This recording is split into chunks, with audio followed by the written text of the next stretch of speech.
So first annual general meeting should be held within 9 months. Within 9 month from the closing of first financial year, पहला साल खत्म होने के 9 महीने के अंदर आपको पहला एनुअल जनरल मीटिंग कंडक्ट कर लेना है। कंपनी की बात कर रहा हूं। और जब हम बात करते हैं subsequent annual general meeting, subsequent का मतलब उसके बाद वाले जो भी जनरल मीटिंग होंगे, कौन से, एनुअल जनरल मीटिंग, ठीक है ना, उसको पीरियड दिया जाएगा within 6 month, within 6 month. अच्छा, the interval between two AGM, दो एनुअल जनरल मीटिंग के बीच का जो गैप है should not be more than 15 month, 15 महीने से ज्यादा का गैप होना नहीं चाहिए। मतलब एक एनुअल जनरल मीटिंग आपने कंडक्ट किया और जब आप दूसरा एनुअल जनरल मीटिंग कंडक्ट करोगे, दोनों के बीच में 15 महीने से ज्यादा का गैप नहीं होना चाहिए। ये बात भी आपको ध्यान रखनी है। तो देखिए कितने अच्छे से आपको टाइम परफेक्टली बताया गया है कि कब कंडक्ट करना है, कितने टाइम में कंडक्ट करना है। इसके अलावा अगर आपको लग रहा है कि नहीं हो पा रहा है कोई प्रॉब्लम की वजह से, फॉर एग्जांपल मेरे कंपनी में हमारे जो स्टाफ मेंबर है उन्होंने क्या कर दिया, स्ट्राइक, क्या कर दिया है, स्ट्राइक। अब स्ट्राइक करने की वजह से अब हड़ताल है, लोग काम नहीं कर रहे हैं, तो बुक्स ऑफ अकाउंट प्रिपेयर नहीं है, और बुक्स ऑफ अकाउंट प्रिपेयर नहीं है तो एनुअल जनरल मीटिंग हम करेंगे क्या, क्योंकि हर एक चीज तो बुक्स ऑफ अकाउंट पे डिपेंड होती है, चाहे वो डायरेक्टर्स रिपोर्ट हो या ऑडिटर्स रिपोर्ट हो। तो हमको कुछ एक्स्ट्रा टाइम चाहिए, तो हमको आरओसी से बात करना पड़ेगा। किससे बात करना पड़ेगा, registrar of company. So extension of time for conducting AGM, अगर आपको एक्सटेंशन लेना है तो talk to ROC. The registrar may for any reason extend time to conduct AGM by period not more than 3 months, मतलब जो आपको extra time है वो 3 महीने का मिल सकता है अगर आरओसी परमिट करे तो। However the registrar can not provide extension in the case of first AGM. लेकिन ऑलरेडी देखो पहले एजीएम में आपको 9 मंथ मिल गया था ना, तो पहले वाले इसमें तो आपको एक्सटेंशन नहीं मिलेगा। हाँ, बाद वाला कोई भी सब्सिक्वेंट एनुअल जनरल मीटिंग होगा जहां पर 6 महीने का पीरियड होता था, तो 3 महीना और एक्सटेंड किया जा सकता है। But first annual general meeting के केस में वो एक्सटेंशन आपको नहीं मिलेगा। क्लियर है? तो फर्स्ट पॉइंट में हमने देखा कि जो एनुअल जनरल मीटिंग होता है फाइनेंशियल ईयर एंड होने के 9 महीने के अंदर आपको कंडक्ट कर देना है। सब्सिक्वेंट एनुअल जनरल मीटिंग होगा तो फाइनेंशियल ईयर एंड होने के 6 महीने के अंदर आपको कंडक्ट कर लेना है। दो एनुअल जनरल मीटिंग के बीच का जो गैप है वो 15 महीने से ज्यादा नहीं होना चाहिए, 15 मंथ से ज्यादा नहीं होना चाहिए। और अगर आपको एक्सटेंशन की जरूरत है तो आप आरओसी से परमिशन लीजिए। आरओसी भी आपको 3 महीने से ज्यादा का परमिशन या एक्सटेंशन नहीं दे सकती, 3 महीने तक का आपको एक्सटेंशन मिल सकता है, और वो भी आपको फर्स्ट एनुअल जनरल मीटिंग के केस में नहीं मिलेगा। सब्सिक्वेंट एनुअल जनरल मीटिंग होगी तो आपको एक्सटेंशन मिल सकता है। So point number D, we will take it once again. We are talking about extension. किसके बारे में बात कर रहे हैं, एक्सटेंशन के बारे में बात करें। तो फॉर एग्जांपल हमारा जो पीरियड है 1 ईयर का, वो स्टार्ट होता है 1 अप्रैल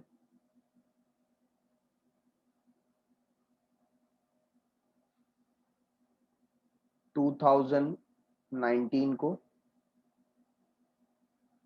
और एंड होता है 31 मार्च 2020 को। तो हमने क्या देखा था, जो भी सब्सिक्वेंट एनुअल जनरल मीटिंग होगा उसके लिए जो पीरियड मिलेगा आपको मिलेगा फॉर 6 मंथ, है ना, एक्स्ट्रा 6 मंथ का आपको पीरियड यहाँ पर मिलता है। तो यहाँ पर हमें पीरियड मिल गया कि आप ये 30 सितंबर 2020 तक कभी भी इन बिटवीन, हाँ, बीच में ये 6 महीने का आपको पीरियड दे दिया कि आप यहाँ पर एजीएम जो है कंडक्ट कर लीजिए। लेकिन एज अ कंपनी आपका क्या हो गया, आपका बीच में ही ना यहाँ पर स्ट्राइक हो गया था, मतलब आपके एम्प्लॉयज ने आना बंद कर दिया। और ये स्ट्राइक कब खत्म होगी आपको पता नहीं। धीरे धीरे धीरे आप एकदम नियर बाय स्टेज पे आ गए यहाँ पर, और आपका पीरियड जो आ गया वो आ गया, समझ लीजिए 31 अगस्त 2020। अब आपको पता है कि नेक्स्ट 1 मंथ के पीरियड में, क्योंकि हमारा डेडलाइन है 30 सितंबर का, तो ये जो नेक्स्ट 1 मंथ में तो पॉसिबल ही नहीं है कि हम बुक्स ऑफ अकाउंट बनाएंगे, डायरेक्टर्स रिपोर्ट बनेगा, एनुअल रिपोर्ट बनेगा, इसके बाद ऑडिटर रिपोर्ट बनेगा, ये सब प्रिपेयर करना तो बहुत मुश्किल है।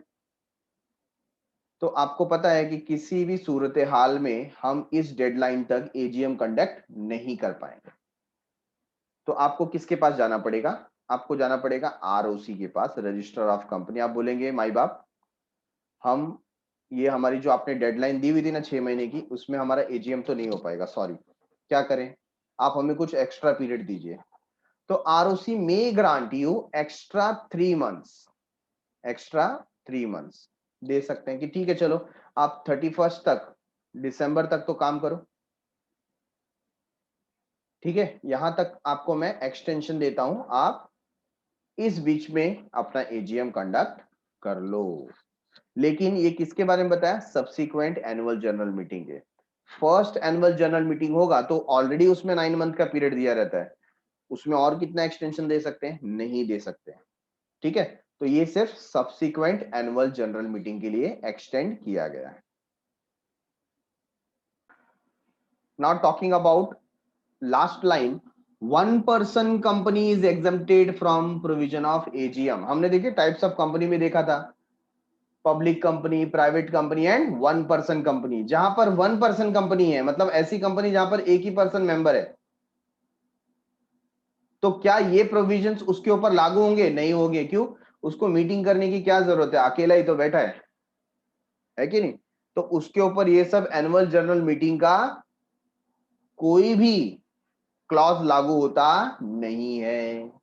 तो 1 पर्सन कंपनी इज एग्जम्प्टेड, उसके ऊपर ये एजीएम के क्लॉजेस लागू नहीं होते हैं। Number 2, authority to convene meeting. ये पावर किसके पास है मीटिंग बुलाने की? तो एक ही पावर है, कौन है? Board of director. Board of director can call this meeting. तो प्रॉपर अथॉरिटी उनके पास है मीटिंग को बुलाने की, ठीक है। नोटिस कितने दिन की देनी पड़ेगी? तो सिंपली हर एक जनरल मीटिंग के लिए कितने दिन की नोटिस देनी पड़ती है? 21 clear days. 21 clear days notice is to be given to all the members of the company at their registered address by the post or through electronic mode. तो पोस्ट के थ्रू या ईमेल वगैरह के through भी आप ये notice को send कर सकते हैं। Date, time and place of AGM, तो नोटिस के साथ ये भी तो भेजना पड़ेगा आपको, तो कहाँ होगा, कब होगा, तो ये देख लेते हैं। Every annual general meeting shall be called during business hours between 9 AM to 6 PM, है ना। ऐसा नहीं कि हम लोग रात को 7 बजे मीटिंग रखेंगे, चलेगा क्या? नहीं, टाइम दे दिया, 9 AM से 6 PM के बीच में होना चाहिए। On any day that is not a national holiday, कोई भी दिन रखो लेकिन नेशनल हॉलीडे मत रखो। 2 अक्टूबर गांधी जयंती, नॉट अलाउड। 26 जनवरी रिपब्लिक डे, नॉट अलाउड। 15 अगस्त इंडिपेंडेंस डे, क्या मीटिंग रख सकते हैं? Not allowed.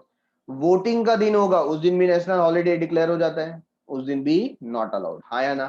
तो क्या बता दिया है? आप एक तो बिजनेस आवर्स में रखेंगे, और बिजनेस आवर्स क्या दे दिया? 9 AM to 6 PM, 9 बजे से 6 बजे के बीच में आपको जो टाइम सिलेक्ट करना है आप सिलेक्ट कीजिए, और कोई भी दिन सिलेक्ट कीजिए, लेकिन वो नेशनल हॉलीडे नहीं होना चाहिए। सर संडे चलेगा क्या?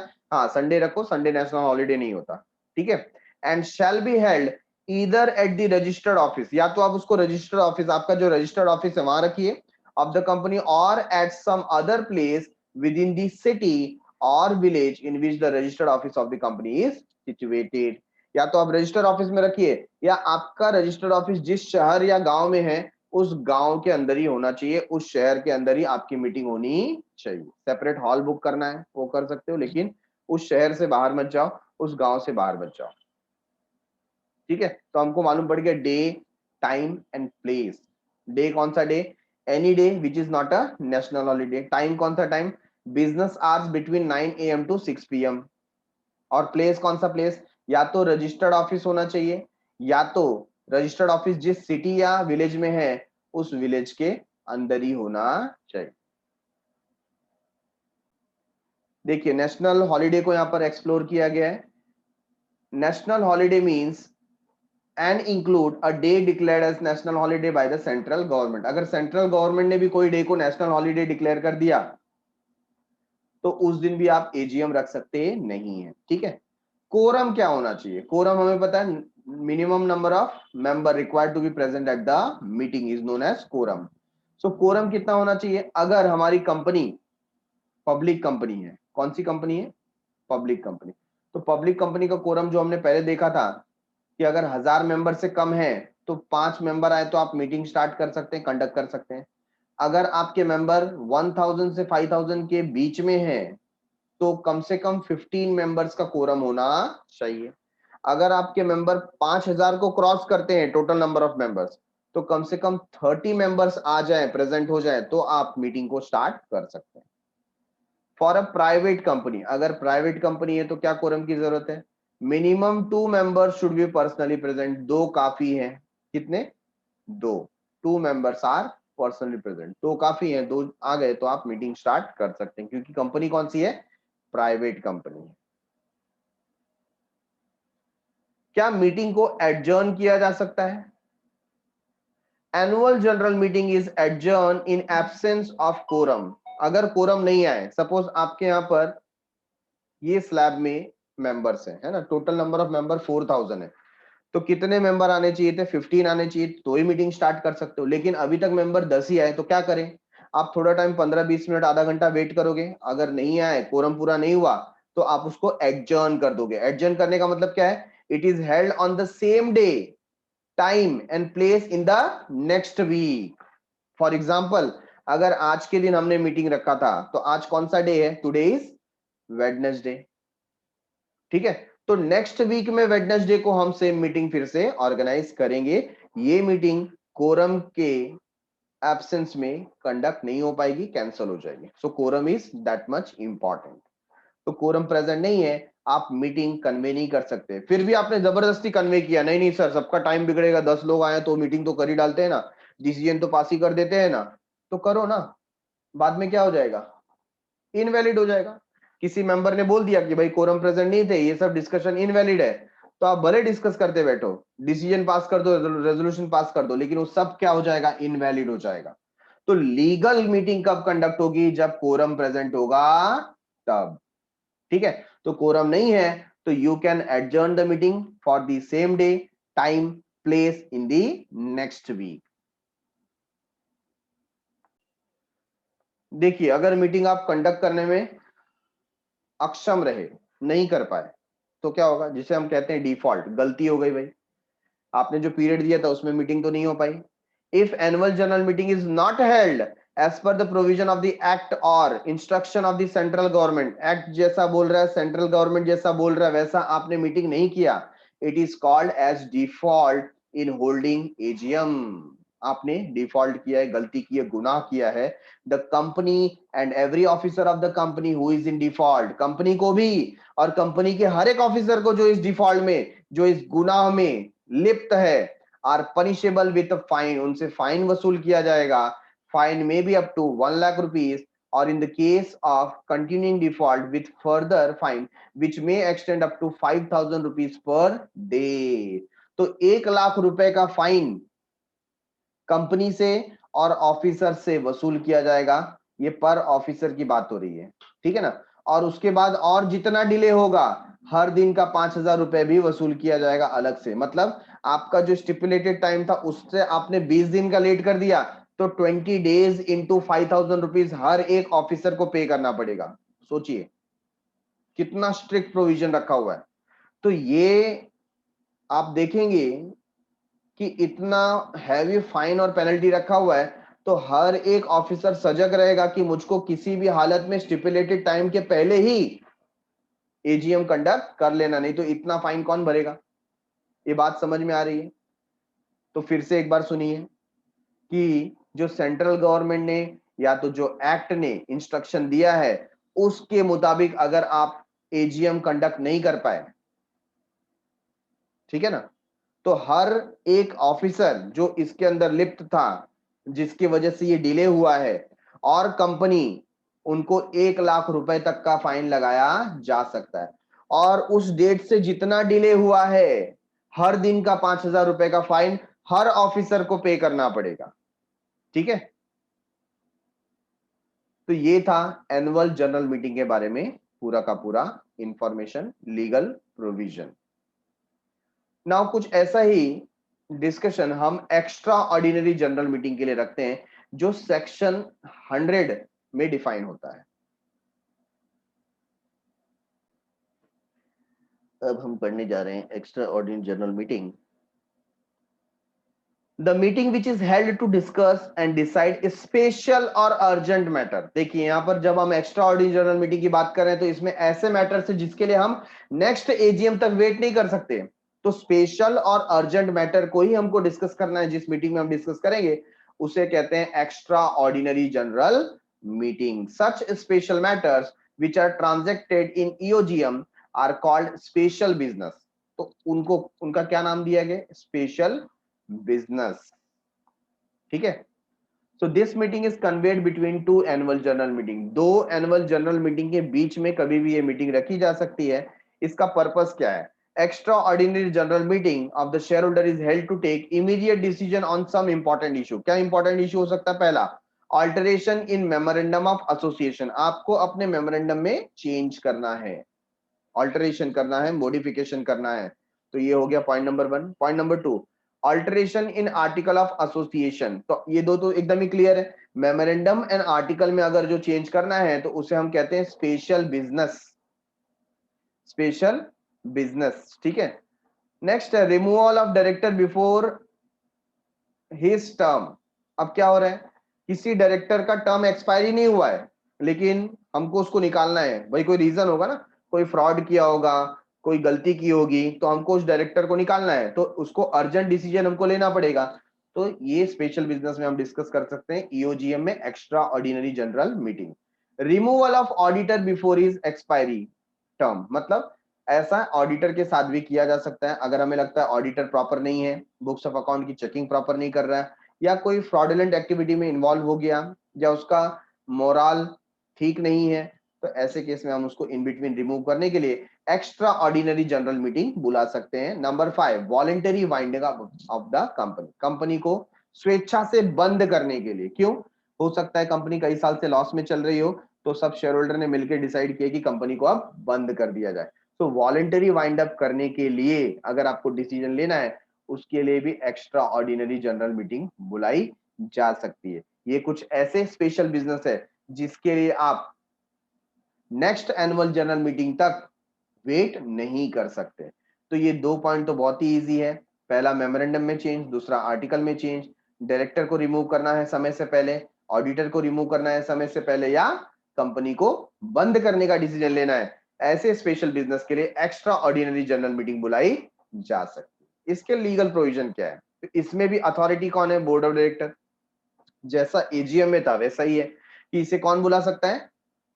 बोर्ड ऑफ डायरेक्टर बुला सकते हैं। Board of director on requisition of member. अच्छा, दूसरा कौन सा केस हो सकता है कि अगर किसी मेंबर ने रिक्वेस्ट किया, तो भी बोर्ड ऑफ डायरेक्टर ऐसी मीटिंग को बुला सकते हैं, है ना। फॉर एग्जांपल यहां पर एक पॉइंट था कि हमें डायरेक्टर को ही रिमूव करना है। किसको रिमूव करना है? डायरेक्टर। और ऐसा कौन बोल रहे हैं? Share holder. तो शेयर होल्डर ये बाकी के डायरेक्टर को क्या भेजेंगे? नोटिस भेजेंगे। तो उनके रिक्वेस्ट पे हम कर सकते हैं, लेकिन ऐसे शेयर होल्डर कितने होने चाहिए? Every member can request the company to hold extraordinary general meeting in case of the company having share capital. अगर कंपनी का शेयर कैपिटल है, members holding at least 1/10 of the paid up share capital carrying voting right, and in the case of company not having share capital, members having 10% of the voting power can request to hold extraordinary general meeting. मतलब अगर share holder के request पे आपको extra ordinary general meeting बुलाना है, तो share holder का जो स्ट्रेंथ है वो कितना होना चाहिए?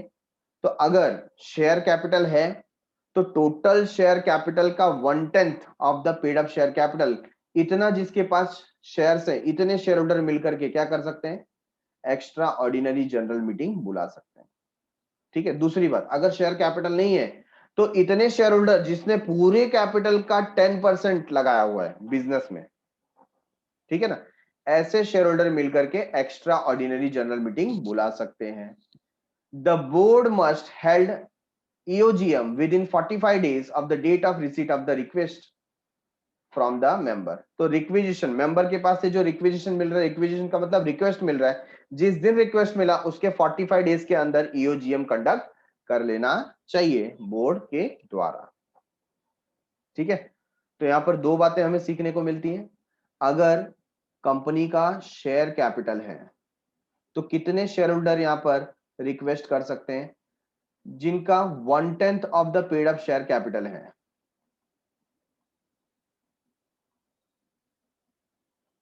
कितना?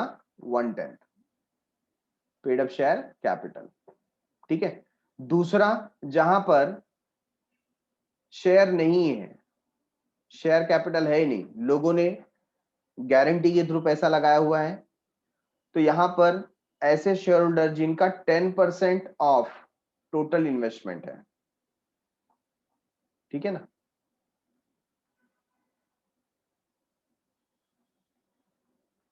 ऐसे शेयर होल्डर क्या कर सकते हैं? Extraordinary general meeting call कर सकते हैं। और ये जो एक्स्ट्रा ऑर्डिनरी जनरल मीटिंग है ये 45 डेज के अंदर कंडक्ट होनी चाहिए। जब से रिक्वेस्ट भेजी है शेयर होल्डर ने तब से 45 डेज। ओके,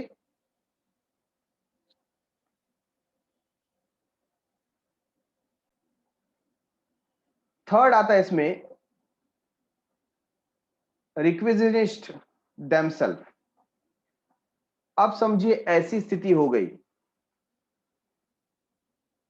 कि शेयर होल्डर के बोलने के बावजूद बोर्ड ऑफ डायरेक्टर ने मीटिंग कंडक्ट नहीं किया, है ना। ऊपर बात किया ना हमने, 45 डेज के अंदर होना चाहिए था। शेयर होल्डर ने रिक्वेस्ट किया लेकिन फिर भी बोर्ड ऑफ डायरेक्टर फेल हो गए एक्स्ट्रा ऑर्डिनरी जनरल मीटिंग बुलाने के लिए। The meeting can be called by requisitionist themselves. तो खुद जो शेयर होल्डर हैं वो ये मीटिंग बुला सकते हैं। It should be held within 3 months from the date of deposit of requisition. जब से उन्होंने ये रिक्वेस्ट डाली थी उसके 3 महीने के अंदर खुद शेयर होल्डर क्या कर सकते हैं? ये एक्स्ट्रा ऑर्डिनरी जनरल मीटिंग बुला सकते हैं।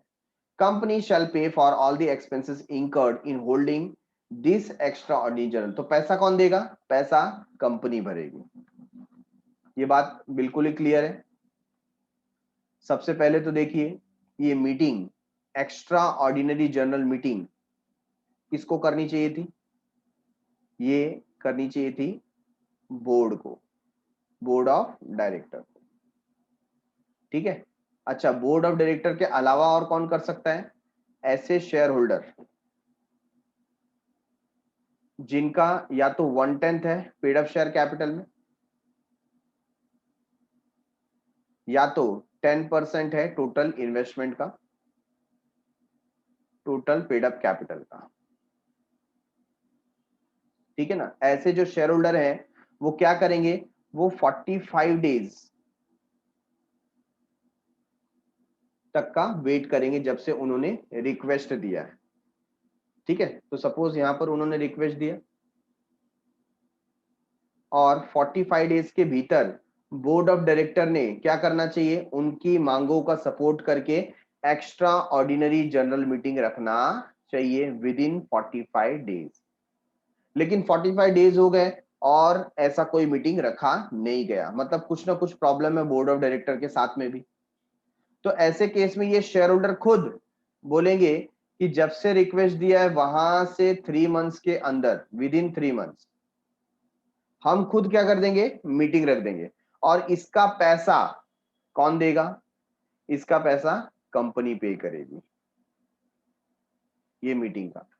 तो ये जो थर्ड टाइप हमने बताया है खुद शेयर होल्डर कर रहे हैं। कौन कर रहे हैं? शेयर होल्डर, है ना। यहां पर शेयर होल्डर क्या कर रहे हैं? रिक्वेस्ट कर रहे थे और इनकी रिक्वेस्ट अगर 45 दिन के अंदर नहीं मानी गई तो 3 महीने के अंदर, है ना, कहां से? जब से रिक्वेस्ट दिया है उसके 3 महीने के अंदर, 45 दिन तो ऐसे भी हो गए। अगर 3 महीने आप देखेंगे तो टोटल कितने दिन होते हैं? 90। और 90 में से हाफ तो पहले ही हो गया, तो नेक्स्ट 45 डेज के अंदर उन्होंने खुद अपनी मीटिंग कर लेनी चाहिए। और इसका पैसा कौन भरेगा? Company. Last is point number D, national company law tribunal. तो हमने ऊपर देखा कि पहले पावर बोर्ड ऑफ डायरेक्टर को दी, और बोर्ड ऑफ डायरेक्टर के अलावा जो कुछ मेंबर हैं जिनका 10% है वोटिंग पावर, या जिनका 1/10 है पेड अप शेयर कैपिटल में, ये लोग डिमांड करते हैं तो विद इन 45 डेज आपको एक्स्ट्रा ऑर्डिनरी जनरल मीटिंग करनी पड़ेगी। वो नहीं हुआ तो यही रिक्विजिनिस्ट ये 3 महीने के अंदर, कितने महीने के अंदर, विद इन 3 मंथ्स खुद मीटिंग बुला सकते हैं, और उसका पैसा कौन देगा, कंपनी देगी। और उसके बाद भी नहीं हुआ, कुछ ऐसी अड़चने आ रही हैं कि ये रिक्विजिनिस्ट चाहते हैं लेकिन मीटिंग नहीं हो पा रहा है, तो फिर वो लोग कहां जाएंगे, कोर्ट के पास, कंपनी लॉ ट्रिब्यूनल, जिसको हम बोलते हैं एनसीएलटी और गवर्नमेंट, ठीक है ना। If due to any reason it is impracticable for a company to hold extraordinary general meeting, company के लिए ये जनरल मीटिंग हेल्ड करना मुश्किल हो जाता है, then NCLT can order the company to hold it. तो जो नेशनल कंपनी लॉ ट्राइब्यूनल है, ये ट्राइब्यूनल एक कोर्ट है, कोर्ट आदेश देगा कंपनी को कि आप ये मीटिंग हेल्ड कीजिए। NCLT can order such meeting on its own, खुद वो ऐसा ऑर्डर दे सकता है, या तो अगर डायरेक्टर से या शेयर होल्डर से उनको रिक्वेस्ट आता है तो भी वो ऑर्डर दे सकता है। The request of the director और any member having voting right, कोई भी मेंबर या कोई भी डायरेक्टर की तरफ से रिक्वेस्ट आता है तो उसके थ्रू एनसीएलटी ऑर्डर दे सकता है, या खुद संज्ञान में लेकर के वो ये ऑर्डर दे सकता है। तो ऐसे 4 टाइप हो जाते हैं पावर के कि ये मीटिंग कौन बुला सकता है। तो पहले में था बोर्ड ऑफ डायरेक्टर बुला सकते हैं। नंबर 2, रिक्विजिनिस्ट के रिक्वेस्ट पे बोर्ड ऑफ डायरेक्टर बुला सकते हैं। तीसरा, बोर्ड ऑफ डायरेक्टर ने 45 डेज में नहीं बुलाया तो रिक्विजिनिस्ट खुद 3 महीने के अंदर बुला सकते हैं, और फिर भी मीटिंग नहीं हो पाई तो एनसीएलटी के ऑर्डर के थ्रू ये मीटिंग को बुलाया जा सकता है। So that's it for the day, thanks a lot for watching. मिलते हैं अगले एपिसोड में, तब तक के लिए बाय बाय, शुक्रिया, शबा खैर, सायोनारा।